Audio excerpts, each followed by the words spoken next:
안녕하십니까. 하나님의 말씀이 나의 하루에 임재하는 시간 하나임입니다. 오늘 하루도 하나님의 말씀을 통해 우리의 목마름을 체험받는 시간 되길 기대합니다.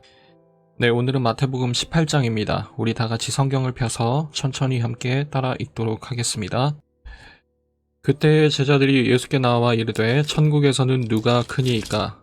예수께서 한 어린아이를 불러 그들 가운데 세우시고 이르시되 진실로 너희에게 이르노니 너희가 돌이켜 어린아이들과 같이 되지 아니하면 결단코 천국에 들어가지 못하리라.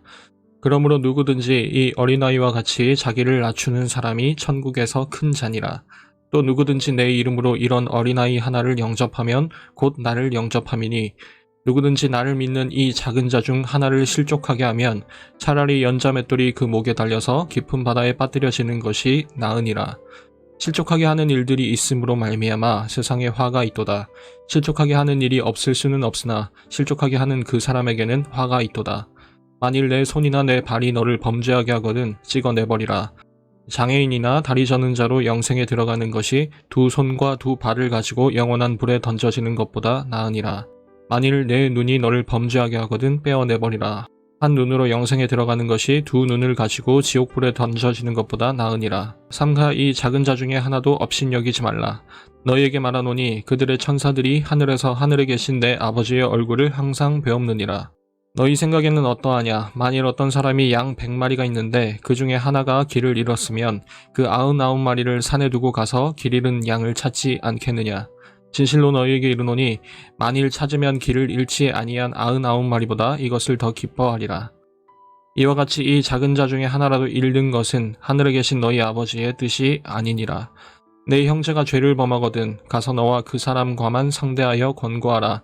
만일 들으면 내가 내 형제를 얻은 것이요 만일 듣지 않거든 한두 사람을 데리고 가서 두세 증인의 입으로 말마다 확증하게 하라.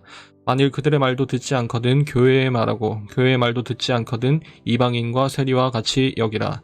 진실로 너희에게 이르노니 무엇이든지 너희가 땅에서 매면 하늘에서도 매일 것이요 무엇이든지 땅에서 풀면 하늘에서도 풀리리라. 진실로 다시 너희에게 이르노니 너희 중에 두 사람이 땅에서 합심하여 무엇이든지 구하면 하늘에 계신 내 아버지께서 그들을 위하여 이루게 하시리라. 두세 사람이 내 이름으로 모인 곳에는 나도 그들 중에 있느니라. 그때 베드로가 나와 이르되 주여 형제가 내게 죄를 범하면 몇 번이나 용서하여 주리이까? 7번까지 하오리이까? 예수께서 이르시되 내게 이르노니 7번뿐 아니라 7번을 70번까지라도 할지니라. 그러므로 천국은 그 종들과 결산하려 하던 어떤 임금과 같으니 결산할 때에 10,000달란트 빚진 자 하나를 데려오매 갚을 것이 없는지라. 주인이 명하여 그 몸과 아내와 자식들과 모든 소유를 다 팔아 갚게 하라 하니 그 종이 엎드려 절하며 이르되 내게 참으소서 다 갚으리이다 하거늘 그 종의 주인이 불쌍히 여겨 놓아 보내며 그 빚을 탕감하여 주었더니 그 종이 나가서 자기에게 100데나리온 빚진 동료 한 사람을 만나 붙들어 목을 잡고 이르되 빚을 갚으라 하매 그 동료가 엎드려 간구하여 이르되 나에게 참아주소서 갚으리이다 하되 허락하지 아니하고 이에 가서 그가 빚을 갚도록 옥에 가두거늘 그 동료들이 그것을 보고 몹시 딱하게 여겨 주인에게 가서 그 일을 다 알리니 이에 주인이 그를 불러다가 말하되 악한 종아 내가 빌기에 내가 내 빚을 전부 탕감하여 주었거늘 내가 너를 불쌍히 여김과 같이 너도 내 동료를 불쌍히 여김이 마땅하지 아니하냐 하고 주인이 노하여 그 빚을 다 갚도록 그를 옥졸들에게 넘기니라. 너희가 각각 마음으로부터 형제를 용서하지 아니하면 나의 하늘 아버지께서도 너희에게 이와 같이 하시리라. 예수님께서는 16장에서 베드로의 고백 위에 자신의 교회를 세우겠다고 말씀하셨습니다. 그 이후로 예수님은 자신의 십자가 죽음과 부활을 말씀하셨고 제자들로 하여금 그것을 바라보고 또 소망하길 원하셨습니다. 그 일을 이루기 위해서 지금 예수님께서는 예루살렘으로 가고 있는데 예수님의 온 관심은 제자 훈련이었습니다. 즉 자신이 세울 교회에 합당한 자들로 가르치기 위한 여정이라는 것이죠. 비록 바로 앞장 17장의 제자들은 믿음이 없어서 실패하는 모습을 보여주었지만 예수님은 여전히 그들을 내 교회, 예수님의 교회로 세워가시는 중이신 겁니다. 그런 차원에서 오늘 본문 18장은 예수님이 세우신 교회 공동체에 어울리는 보다 실제적인 문제를 언급하고 있습니다. 실족에 관한 문제, 권징, 권고에 관한 문제, 용서의 문제 등등 말입니다. 오늘 본문은 제자들의 질문으로 이렇게 시작합니다. 예수님, 천국에서는 우리 중 누가 제일 큰가요? 제자들이 갑자기 왜 이런 질문을 했을까요? 아마도 예수님이 2번에 걸쳐서 자신이 죽으실 것을 말씀하셨기 때문일 겁니다. 이 말씀 때문에 제자들은 한편으로는 매우 근심했지만 또 한편으로는 과연 이 예수님의 뒤를 누가 이을 것이냐에 대한 그런 급작스러운 관심도 생겼을 겁니다. 또 직전에 성전세를 누가 내냐에 관한 그 에피소드를 통해서 누가 그 아들의 특권을 누리는가에 대해서도 궁금해했을 겁니다. 아마도 지금 가장 근접한 후보는 베드로가 될 것이고 아마도 나머지 제자들은 이걸 그렇게 달가워하지는 않았을 것 같습니다. 제자들의 이 질문은 그렇다면 아마도 이런 의도를 담고 있을 겁니다. 남들보다, 다른 제자들보다 더 높은 권위, 더 높은 자리를 얻고 싶다. 여기에 대해서 예수님은 이렇게 말씀하십니다. 어린아이와 같이 되라. 여러분, 여기서 말하는 어린아이 같이 되라는 말은 그저 단순히 어린아이처럼 순수하거나 혹은 또 겸손하거나 뭐든지 잘 받아들이거나 또 혹은 거짓말을 하지 않는 그런 도덕적인 성품, 그런 모습을 말하는 게 아니라 사회적인 신분과 지위에 관련된 말씀입니다. 제자들의 관심도 그러한 지위에 있었던 만큼 지금 예수님의 이 어린아이와 같이 되라는 말씀은 사회적으로 아무것도 스스로 결정할 수 없고 권위에 순종해야만 하는 그런 낮은 자리를 받아들이라는 거죠. 그리고 그런 사람이, 그런 어린아이와 같은 낮은 지위를 받아들인 사람들이 스스로 낮아지길 기뻐하신 예수님과 같이 함께 하게 될, 동행하게 될 사람들이고 예수님이 세우실 그 새 교회 공동체에 합당하고 어울리는 사람임을 지금 말씀하고 계신 것입니다. 오늘 본문에는 예수님이 이 교회 공동체를 얼마나 아끼시고 사랑하시는지 잘 나타나 있습니다. 공동체 안에서 있을 여러 위험들을 말씀하시지만 그 중에서 단 한 명도, 단 한 사람도 놓치고 싶어 하지 않는 예수님의 그 사랑을 우리는 잘 느낄 수 있습니다.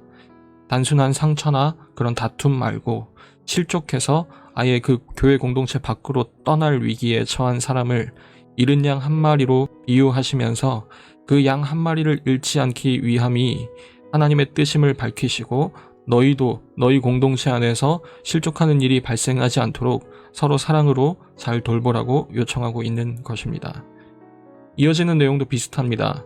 제자의 동료 중에 또 교회 내 지체 중에 죄를 범해서 영적으로 실족할 위기에 처한 사람이 있을 때 어떻게 권고해야 되는지를 가르쳐주고 있습니다. 당사자들끼리 권고를 해서 안 되면 2-3 사람이 함께 공증할 것이고 그것을 하나님의 뜻에 합당하게 행하라는 거죠. 그래서 저 2-3 사람이 내 이름으로 모인 곳에는 나도 그들 중에 있느니라는 이 말씀은 1차적으로 예배에 관련된 말씀이라기보다는 이 공동체, 이 교회를 지켜나가기 위한 권고의 맥락으로 읽혀져야 할 것입니다. 마지막은 용서에 관한 부분입니다. 베드로가 이렇게 질문하죠.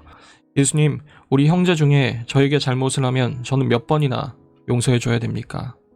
여기에 대한 예수님의 답변에서 우리는 아주 익숙하고 또 유명한 비유를 만나볼 수가 있습니다. 바로 1만 달란트 빚진 자에 관한 이야기입니다. 여러분, 이 1달란트는 한 사람이 반평생 쉬지 않고 일해야 얻을 수 있는 가치입니다. 그 당시 사랑하는 가족을 노예로 팔아봤자, 그 몸을 팔아봤자 아주 잘 팔아야 한 명당 20분의 1달란트, 대개는 50분의 1달란트 정도입니다. 내 평생을 투자해도 혹은 내 사랑하는 사람들을 다 포기해서라도 이 1달란트마저도 버겁다는 겁니다. 그런데 1만 달란트라니요. 이건 우리가 해결할 수 있는 한계를 진작에 넘어선 것입니다. 그런데 그 말도 안 되는 문제를 해결받은 자가 겨우 100데나리온의 문제에 대해서 용서를 베풀지 못한다는 사실을 지금 예수님은 말하고 있으신 겁니다. 여기서 용서하지 못하는 이유는 딱 한 가지밖에 없습니다. 그 탕감받은 은혜를 받아들이지 못했기 때문에, 그 용서받은 그 큰 사랑을 내 것으로 받아들이지 못했기 때문이라는 것입니다. 여러분, 오늘 이 비유의 마지막 엔딩은 속 시원합니다. 1달란트 빚을 탕감받고도 용서를 베풀지 못한 저 교만한 자, 그 사람은 주인이 다시 그 탕감했던 것을 철회하고 징벌하는 것으로 오늘 이 비유는 끝이 납니다. 이 말씀을 읽는 우리 역시도 이 결정에 전적으로 찬성할 수밖에 없고 이 교만한 종에 대한 처사가 당연하다고 생각합니다. 그런데 이어지는 마지막 절 35절은 이렇게 말합니다. 바로 당신이 그 사람이라고. 여러분, 하나님의 은혜를 잊지 말라는 요청, 하나님이 베푸신 그 말도 안 되는 사랑을 한시도 놓치지 말고 묵상하라는 요구에서 자유로울 수 있는 사람은 우리 중에 아무도 없습니다.